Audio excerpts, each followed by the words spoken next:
Hi guys! So yun, sobrang nakaka-bless yung week 1 natin sa CBAP. Ang daming nangyari, ang daming mga natutunan natin. And one thing na pinagpapasalamat ko is naging part talaga ako ng CBAP na to. And sobrang unforgettable talaga sa akin yung moment na to. As in, So yun, let's encounter voice. Ano kaya ang aking natutuhan sa CBAP or Certified Voice Artist Program? Malamang mga ka-Let's Encounter Voice, sa sobrang siksik ng impormasyon ay tila ba napunan ng espasyo na matagal ko nang ninanais na malagyan.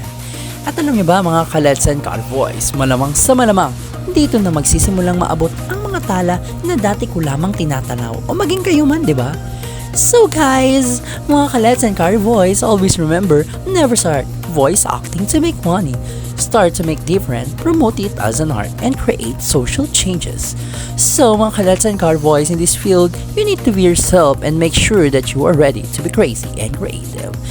Mga ka-Let's Encounter Voice, someone out there needs to hear your voice. So always remember that your story will be a testimony to others. And be brave to express your talent. hello Let's Encounter Voice and hello voice mates. So ayun, sorry, sobrang ingay ng paligid. But anyway, hindi alintana ang lahat. Basta gusto mo ang iyong gagawin, lahat ng bagay ay iyong kakayanin.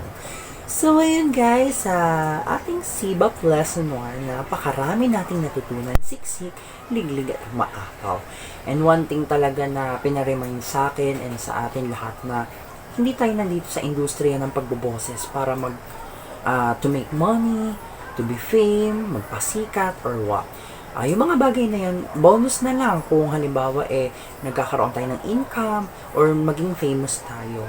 Pero nandito tayo dahil we need to hear our voice. And someone out there needs to hear our voice. So, gamitin natin ang industriya na ito upang ang ating boses, hindi lamang sa larangan or sa mga talento na magaling tayo kumanta or dubbing, sa larangan ng pag-host and such. But, use this platform na ipahayag sa ibang tao na ikaw na nanonood, kung ano man ang talento na meron ka, lalo na sa pagboboses, huwag kang matakot na ipakita yan, or huwag kang magdalawang isip na gawin yan. You need to step up.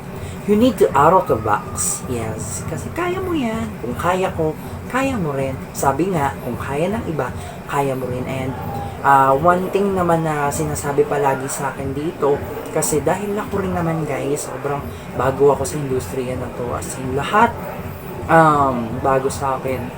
And syempre, napapatanong ako sa sarili ko na bakit ako nandito, yung mga kasama ko magagaling sila and ako parang baguhan. Pero kasi wala namang nagsisimula na magaling agad.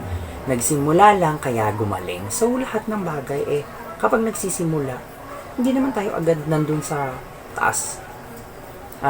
Bago tayo pumunta sa taas, marami tayong pagdadaanan. So, keep on going. Huwag tayong mawala ng pag-asa and stay positive lang. So, ayun lang. And take care.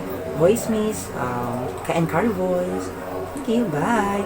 Always remember, do your best and God will do the rest. Be loud and be proud. Let your voice to be heard.